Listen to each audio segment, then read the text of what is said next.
ушул сиздин штрафтарды азайтыңыз, анан мен жол эрежесин бузуп айдашым керек, анан аз штраф төлөшүм керек деген бул уят. 10.000 сомго 4 эреже бузууну таптык. Siz жүрөсүзбү ошол машинада? Балайын алып баруу стоянкага кирбей туруп атпайсың. Ассаламу алейкум. Сиздер менен Актилек Капаров. Көрүүчүлөрүбүздүн көп сандаган сураныштары боюнча атка минерлердин жана мамлекеттик органдардын унааларын, жол эрежесин бузуулары жана төлөнбөгөн айыптары боюнча текшерүүнү улантууну чечтик. Эсиңиздердеби? Өткөн саныбызда президенттин иш башкармалыгынын астындагы ишкананын 2 унаасынын жол эрежесин бузуулары бар экенин аныктаганбыз. Алар 3-4 жылдан бери айып төлөшпөйт экен. Ал эми интервью учурунда бул ишкананын юристи камераны өчүрүп, телефон номерин жазып коюуну суранып, биз заказдык материал жасап жатабыз деп айыптоого аракет кылган. Мы регулярно делаем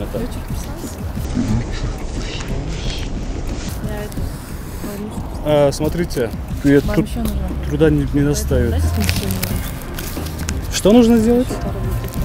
Еще поработать. Серьезно, мы не знаем. Кто-то вам сказал, Что? Я это не знаю. То, что мы проверили, вот это и все. Ошентип, иликтөө чыккандан кийин биздин команданы кайра аңдып башташты. Жада калса телефон номерим аркылуу социалдык тармактардагы аккаунттарымды бузуп кирүүгө аракет жасашкан. Бул бардык телефондук сүйлөшүүлөрдү укса болот дегенди билдирет.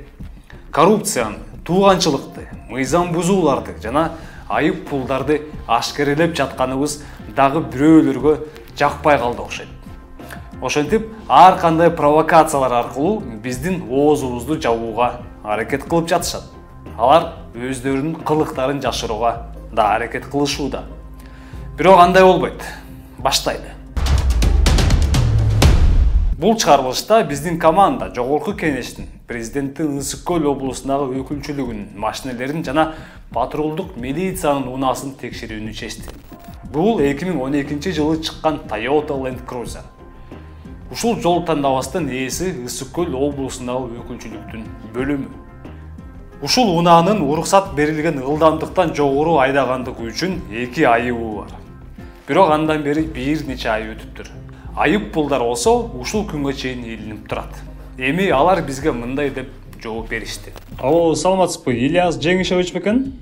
Toyota Land Cruiser ак 001 асы деген номери менен. Бизнес служебный машина. Сиз жүрөсүзбү ошол машинада? Ошол сиз жүргөн сиздин служебный машинеңизде 2 штрафыңыздар бар экен да. Штрафыңыз бар бекен? Ооба. Проблема жок, карыз эме штрафыңыз болсо сөзсүз төлөйбүз, төлөөгөндө. Мен чекип сурайсыз да сиздерден. Достор, жол эрежеси президенттик өкүлчүлүгүндө эле эмес, патрулдук милициянын өзүндө да бузулуп жатат. Маселен, бул патрулдук милициянын машинасы президент Садыр Жапаровдун кортежинин жолун ачып жатат. Ал эми бул унадан 10.000 сомго 4 эреже бузууну таптык. Анын бардыгы ылдамдыкты бузгандыгы үчүн. Алар былтыртан бери айыптарын төлөй элек. Комментарий алуу үчүн жол кыймылынын коопсуздугун камсыздоо башкы башкармалыгына да кайрылдык. ОАЗ 01 КЖ 838 МД. Мол сүрөттөр бар көрсөк. Посмотрите. Упсам колотпайбы. Всё хорошо. Всё, патрульный машина. Төлөш керек, төлөйт. Мыйзам чейин төлөйт, как положено апарат этет. Азыркы ответ катар жүрөт мыйзам да. Ошентип Жогорку Кеңештин имаратына да келдик. Ал жерден 0001 БД деген өзгөчө номери бар кара түстөгү Кадиллакты көрдүк. Ал ылдамдыкты бузгандыгы үчүн айыбы бар.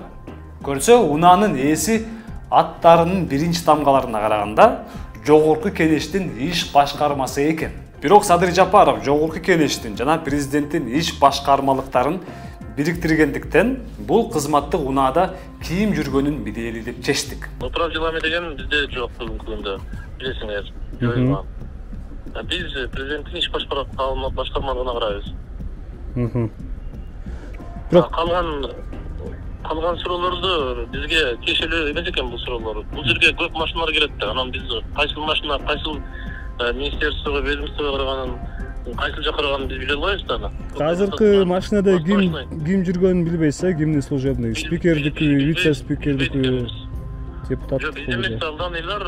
Бүгүнкү күндө билесиңер да, автотранспорт бардыгы, гараж бардыгы бизге карабайт да. Урматтуу көрөрмандар, бул мыйзам бузган жалгыз Cadillac эмес. Мына, бул кабар мындан 4 жыл мурун 2019-жылы чыккан. ЖМКнын маалыматына караганда 10-18 БД үлгүсүндөгү бул Cadillac'тын номуру өкмөткө караштуу. Ал эми Карчек порталы анын 15 000 сомго айып пулу бар экенин көрсөтүүдө. Тилекке каршы мына кайсыл мамлекеттик мекемеге таандык экенин так биле албадык. Бирок ошентсе да жол эрежесин бузгандыгы айып пулдар тууралуу маалыматтар эске алынат деп ишенебиз. Cadillac'тардын бирөөсүндө штрафтары бар экен. 15 000 сомгочу. Мон ссылкасы мага жөнөтпөңүзчү. Мен ошонун негизинде рапорт менен айрылып туруп, действительно төлөнөк болсо төлөйт.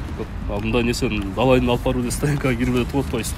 Урматтуу көрүүчүлөр, бүгүн биз президенттин Ысык Көл облусундагы өкүлчүлүгүнүн унаасы, патрулдук милициянын унаасы жана кара түстөгү Cadillac'тар кандай мыйзам бузуулары бар экенин көрсөттүк.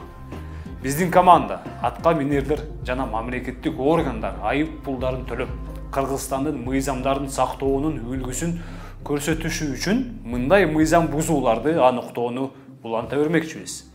Сиздер менен мен Актилек Капаров болдум. Кайрадан көрүшкөнчө.